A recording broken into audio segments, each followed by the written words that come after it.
تو یہاں پر 5 یہاں پر 7 12 ہونا چاہیے تھا، لیکن یہاں پر 5 یہاں پر 7 11 ہو گئی۔ بسم اللہ الرحمن الرحیم، السلام علیکم ورحمۃ اللہ۔ واجبات نماز کیا ہیں اور اس میں سے رکن اور غیر رکن میں کیا فرق ہے، انشاءاللہ مختصر اور آسان فہم کے ساتھ آپ لوگوں کو سمجھاؤں گا۔ سب سے پہلی بات، واجبات کہتے کسے ہیں؟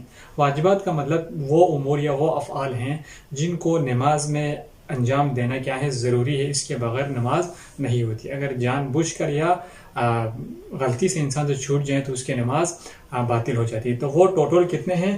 11 ہیں۔ 11 امور ایسے ہیں جن کے بغیر نماز نہیں ہوتی۔ ان امور کو نماز کے اندر انجام دینا ضروری ہے۔ اسی سے ایک فرق سمجھانا چاہوں گا، ایک واجب ہوتا ہے اور ایک مستحب ہوتا ہے۔ مستحب چیز اگر انجام دے نہ دے انسان کی مرضی، مثلا قنوت مستحب ہے، انسان پڑھے تب بھی نماز صحیح ہے، نہ پڑھے تب بھی نماز صحیح ہے۔ اسی طرح کیا ہے، واجبات ہیں۔ واجبات کا ہر صورت میں نماز کے اندر انجام دینا ضروری ہے۔ ایک دوسری بات یہ کہ اگر اس کو جان بوجھ کر انسان سے چھوٹ جائیں، اگر یا غلطی سے چھوٹ جائیں تو کیا حکم ہے؟ اسی لیے جو ہے اس کی تقسیم بندی کی ہے 2 حصوں میں۔ سب سے پہلا کیا ہے، رکن ہے، دوسرا کیا ہے، غیر رکن ہے۔ رکن کی تعداد 5 ہے اور غیر رکن کی تعداد یہ میں نے سمجھانے کے لیے کیا ہے 7 ہے، ٹھیک ہے؟ تو یہاں پر 5 اور 7 کتنا بنتا ہے؟ 11 بنتا ہے۔ تو یہ آسانی کے ساتھ آپ لوگوں کو سمجھاؤں گا، ٹھیک۔ اب رکن کسے کہتے ہیں؟ رکن وہ افعال ہیں یا وہ جس کو آپ جان بوجھ کر انجام نہ دیں پھر بھی نماز باطل ہے، یا وہ غلطی سے آپ سے چھوٹ جائیں، آپ بھول کے اس کا انجام نہ دیں پھر بھی آپ کی نماز کیا ہے؟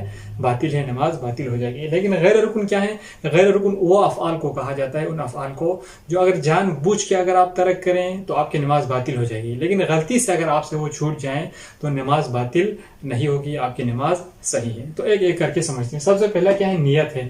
نیت اور رکن ہے۔ آپ نیت جان بوجھ کے اگر آپ نیت نہ کریں پھر بھی نماز باطل ہے۔ غلطی سے نیت کرنا بھول جائیں، ڈائریکٹ آپ تکبیرۃ الاحرام کے بعد حمد سورہ پڑھ کے نماز پڑھ لیں، تب بھی آپ کی نماز کیا ہے؟ باطل ہے۔ اسی طرح کیا ہے؟ قیام ہے۔ قیام جو رکن ہے۔ اب یہاں پر قیام 2 قیام کیا ہے؟ رکن ہے۔ ایک قیام متصل برکوع اور دوسرا کیا ہے؟ وہ قیام جو تکبیرۃ الاحرام پڑھتے وقت جب انسان نیت کرتے ہیں تو جب تکبیرۃ اللہ اکبر پڑھتے ہیں، یہ قیام، یہ 2 قیام رکن ہے۔ باقی جو ہے نا مثلا قرات کی صورت میں یا مثلا رکوع سے کھڑے ہوتے وقت کے والی جو قیام ہے، یہ چیزیں رکن نہیں ہے، یا ادھر میں سمجھاتا ہوں آپ کو۔ تو جو قیام رکن والے قیام ہے وہ 2 ہیں۔ ایک قیام متصل برکوع ہے، جب رکوع میں جانے سے پہلے والے کا، دوسرا کیا ہے؟ تکبیرۃ الاحرام پڑھتے وقت انسان کا بدن قیام کی حالت میں، اگر انسان کوئی غلطی سے بیٹھ کے وہ تکبیرۃ الاحرام کہیں تو اس کی نماز صحیح نہیں ہوگی۔ تیسری کیا ہے؟ تکبیرۃ الاحرام ہے۔ تکبیرۃ الاحرام کہے بارہ کوئی نیت کرے کہ میں نماز صبح پڑھتا ہوں واجب قربتاً اللہ، پھر وہ کیا کریں؟ ڈائریکٹ شروع کریں بسم اللہ الرحمن الرحیم الحمدللہ رب العالمین۔ تکبیرۃ الاحرام کہے بغیر کیا کریں؟ نماز پڑھے، اگر جان بوجھ کے کریں یا غلطی سے کریں، دونوں صورتوں میں نماز باطل ہے۔ البتہ تکبیرۃ الاحرام میں ہاتھ کا اٹھانا مستحب ہے، واجب نہیں۔ ڈائریکٹ اللہ اکبر اس کی نماز صحیح ہے، ہاتھ اٹھانا واجب نہیں ہے۔ تیسرا کیا ہے؟ رکوع ہے۔ رکوع اگر عمدن انسان سے چھوٹ جائے یا غلطی سے انسان رکوع کرنا بھول جائے، نماز باطل ہو جاتی ہے۔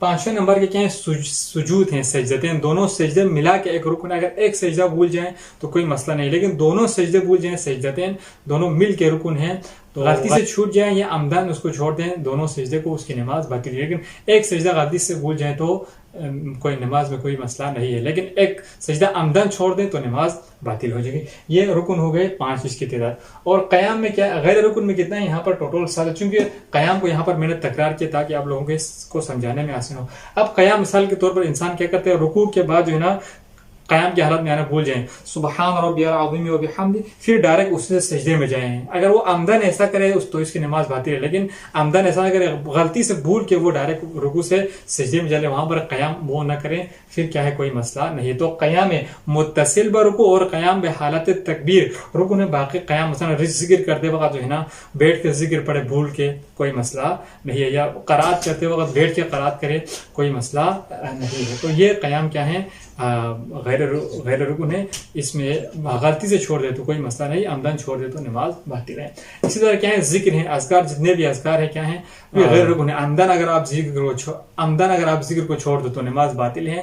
غلطی سے کوئی ذکر جو اذکار وغیرہ میں جو ذکر ہے، مستحبی ذکر کے علاوہ، مستحبی تو آپ عمدن بھی چھوڑ سکتے ہیں، کوئی مسئلہ نہیں، لیکن جو واجب اذکار ہے اس کو اگر آپ غلطی سے اگر آپ سے چھوٹ جائیں تو کوئی مسئلہ نہیں۔